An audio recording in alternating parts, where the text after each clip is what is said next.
ইসবগুল myth বনাম সত্য। হজমের সমস্যা বা কোষ্ঠকাঠিন্য দূর করার কথা উঠলেই সবার আগে যে নামটা মাথায় আসে সেটা হলো ইসবগুল।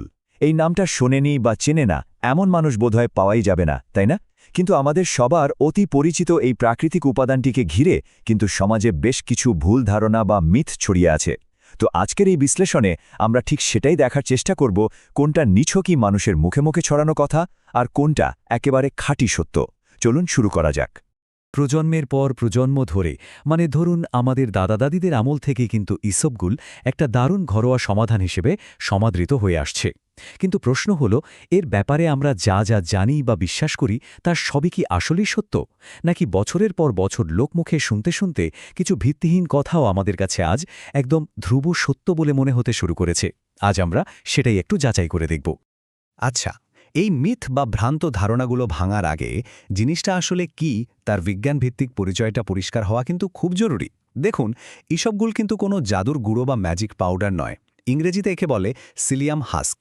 এটা মূলত প্ল্যান্টাগো ওভাটা নামের একটা উদ্ভিদের বীজের খোসা থেকে পাওয়া যায়। মানে এটা শতভাগ প্রাকৃতিক একটা দ্রবণীয় ফাইবার বা আঁশ। মূল আলোচনায় যাওয়ার আগে এই বেসিক ব্যাপারটা আমাদের একটু মাথায় রাখতে হবে যে এটা সম্পূর্ণ প্রাকৃতিক, স্রেফ গাছ থেকে পাওয়া একটা নির্যাস। তো আমাদের প্রথম মিথ বা ভ্রান্ত ধারণাটা হলো এর উৎস নিয়ে। অনেকেই মনে করেন যেহেতু এটা দেখতে একদম সাদা পাউডারের মতো, তার মানে এটা নিশ্চয়ই কারখানায় তৈরি বা প্রসেসড কোনো কৃত্রিম পদার্থ। কিন্তু আসল সত্যটা একেবারেই ভিন্ন। এর মধ্যে বিন্দুমাত্র কৃত্রিমতে নেই। এটা কোনো ল্যাবরেটরিতে বানানো কেমিক্যাল নয়, বরং সরাসরি গাছ থেকে পাওয়া একদম নিখাদ প্রাকৃতিক একটা উপহার। এরপর আসে দ্বিতীয় মিথ। আমাদের অনেকের মনেই একটা প্রচলিত ভয় কাজ করে, নিয়মিত ইসবগুল খেলে হয়তো শরীর এর উপর পুরোপুরি নির্ভরশীল হয়ে পড়বে, মানে একটা ডিপেন্ডেন্সি তৈরি হবে। কিন্তু মজার ব্যাপার হলো, বিজ্ঞান বলছে একদম ভিন্ন কথা।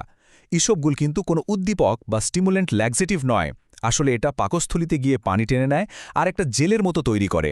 ব্যাস, এটাই খুব স্বাভাবিক প্রক্রিয়ায় আমাদের হজম আর মলত্যাগকে সহজ করে দেয়। এটা জোর করে স্নায়ু বা পেশিকে উদ্দীপিত করে না, তাই শরীর এর ওপর নির্ভরশীল হয়ে পড়ারও কোনো সুযোগ নেই। এবার চলুন তৃতীয় মিথ নিয়ে কথা বলি। ইসবগুল খেলে নাকি খুব গ্যাস হয় বা পেট ফেপে থাকে।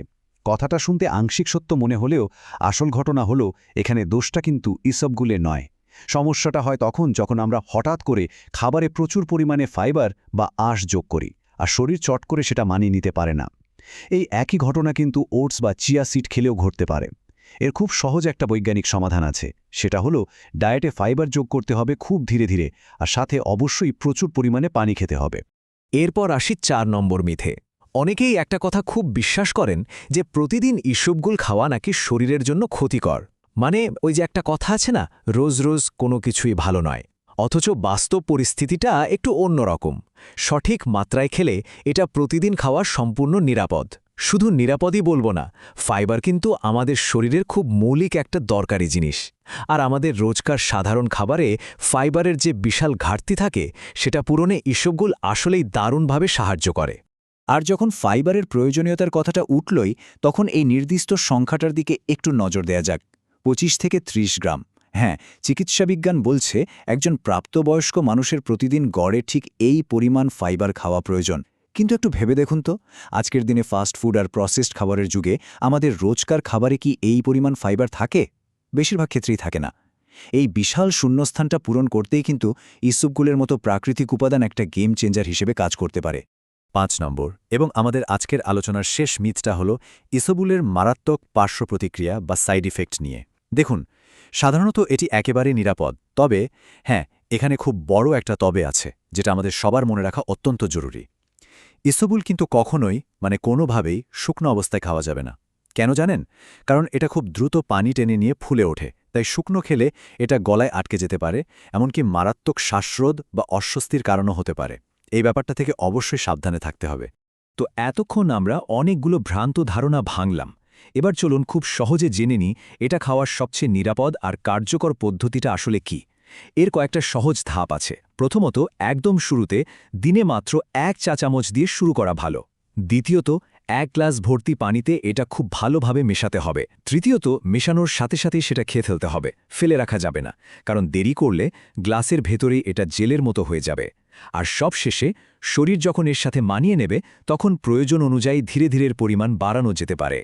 আমরা আমাদের আজকের এই আলোচনার একেবারে শেষ পর্যায়ে চলে এসেছি সবকিছুর পর একটা কথা মনে রাখা খুব জরুরি সঠিক নিয়মে ব্যবহার করতে পারলে আমাদের হজমের স্বাস্থ্যে ইসবগুল সত্যিই দারুণ একটা পজিটিভ ভূমিকা রাখতে পারে তবে হ্যাঁ এটা কিন্তু কোনো জাদুকরী ম্যাজিক কিওর বা সব রোগের ওষুধ নয় যদি দীর্ঘমেয়াদী কোনো হজমের সমস্যা বা শারীরিক জটিলতা থাকে তাহলে অবশ্যই একজন বিশেষজ্ঞ ডাক্তারের পরামর্শ নিতে হবে প্রকৃতি আমাদের চারপাশে চমৎকার সব উপাদান ছড়িয়ে রেখেছে কিন্তু সেগুলোর সঠিক ব্যবহার জানাটাই হলো আসল জ্ঞান তাহলে পরের বার যখনই এই অতি পরিচিত উপাদানটির ব্যবহারের কথা আসবে তখন নিশ্চয়ই এর পেছনের এই বিজ্ঞান আর সত্যগুলো আমাদের সবার মাথায় থাকবে তাই না